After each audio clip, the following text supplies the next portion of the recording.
Vivemos um momento em que as plataformas de streaming aumentaram exponencialmente devido ao contexto pandémico e ao confinamento prolongado.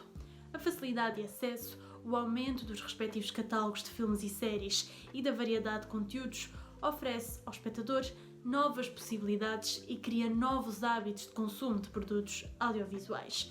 Em Portugal, para além das operadoras a nível global, existe uma plataforma de streaming chamada Filmin, que se destaca pelos seus conteúdos e pela atenção dada ao cinema independente. A sua diretora é Anete Dugicino Moraray. Fixada em Portugal desde 2015, é programadora na Semana da Crítica do Festival de Veneza e agente de vendas. Tem apostado na Filmin como o seu compromisso mais estável com o cinema. Anete, antes de mais, muito obrigada por ter aceitado o nosso convite. A Filmin é uma plataforma de streaming de vídeo dedicada ao cinema clássico, independente e de autor. De onde surgiu a ideia de criar este projeto? Bem, Filmin já existia como ideia, como empresa. É uma empresa espanhola que existe e opera em Espanha desde 2008 e digamos que fomos nós, a nossa equipa, que reparando que, ao contrário do que acontecia nos demais países europeus, em Portugal não existia uma plataforma VOD de cinema independente e na altura em que nós começamos o processo não existia nenhuma plataforma VOD, nem as grandes empresas. Então fomos nós que contactamos eles para perceber qual era a opinião deles sobre abrir uma plataforma em Portugal. E foi assim que começamos a colaborar até que lançamos a versão portuguesa em 2016. Como é que funciona a seleção de um filme para um catálogo da Filmin? Digamos que nós não fazemos tanto a seleção título a título como colaboração estreita com os distribuidores nacionais e com os detentores de direitos em Portugal, ou seja, nós dependemos dos catálogos que os distribuidores portugueses compram para o território nacional. E nós confiamos nos nossos parceiros, por isso não fazemos seleção do que eles adquirem para o território.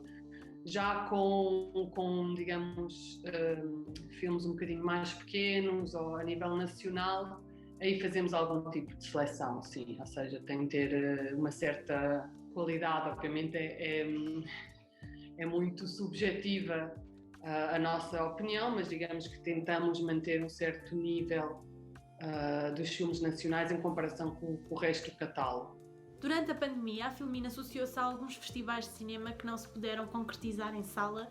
Como é que foi essa experiência e no que é que ela consistiu?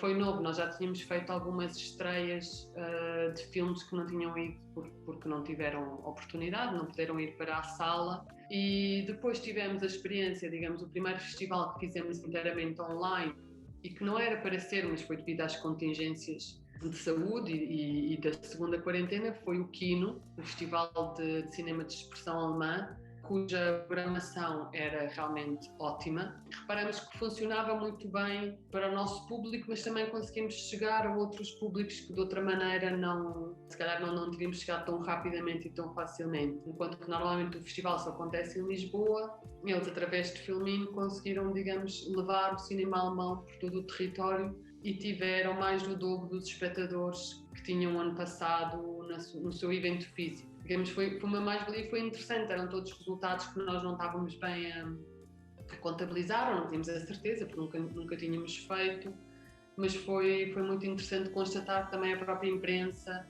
deu muita atenção ao festival, por muito que tenha sido só online, ou seja, os filmes eram fortes, a programação merecia a atenção da imprensa e teve-a. Isso foi interessante, assim como teve a atenção do público e até mais do que nós estávamos a contar.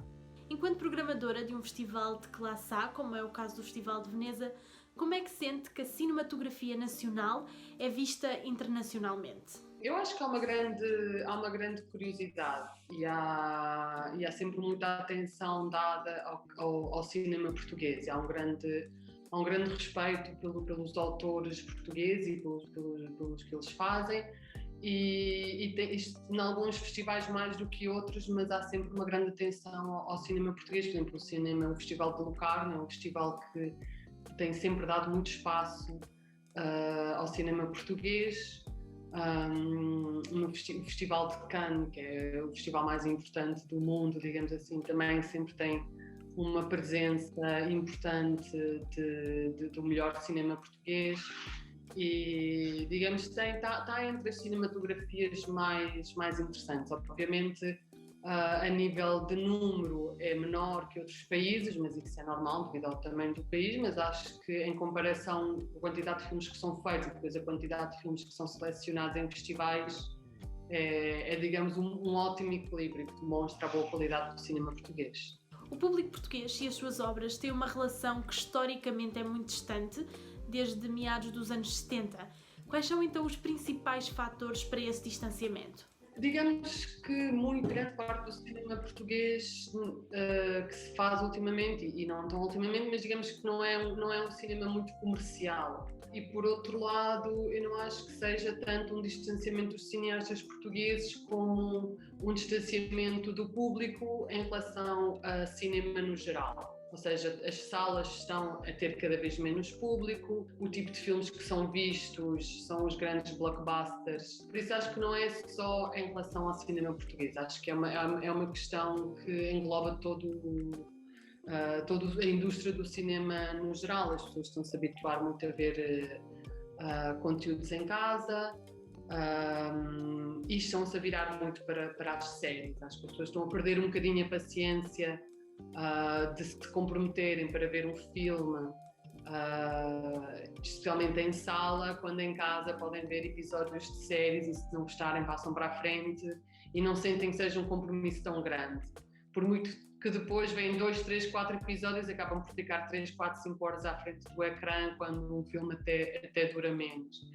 Mas também acho que é um bocadinho um preconceito com o cinema português de ser lento, de ser chato, de ser temáticas não muito apelativas. Eu acho que há esta ideia, mas é um preconceito.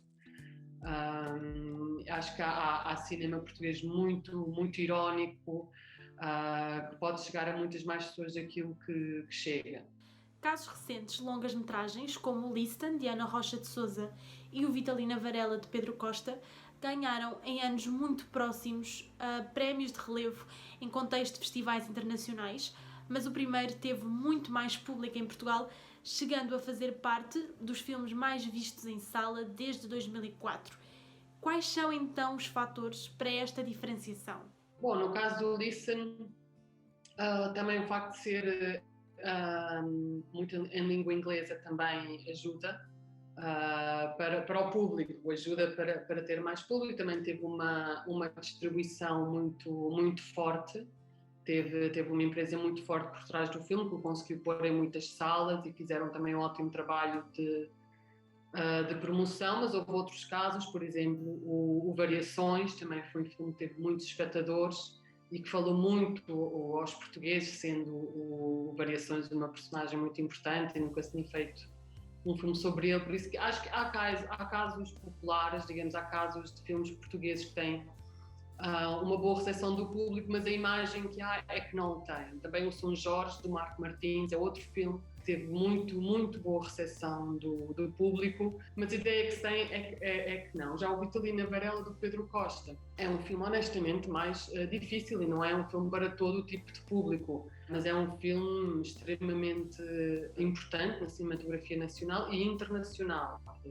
É um filme que também teve distribuição noutros países, tal como os outros filmes que mencionei, mas claro que esse filme tem um público mais específico, mais cinéfilo, digamos assim.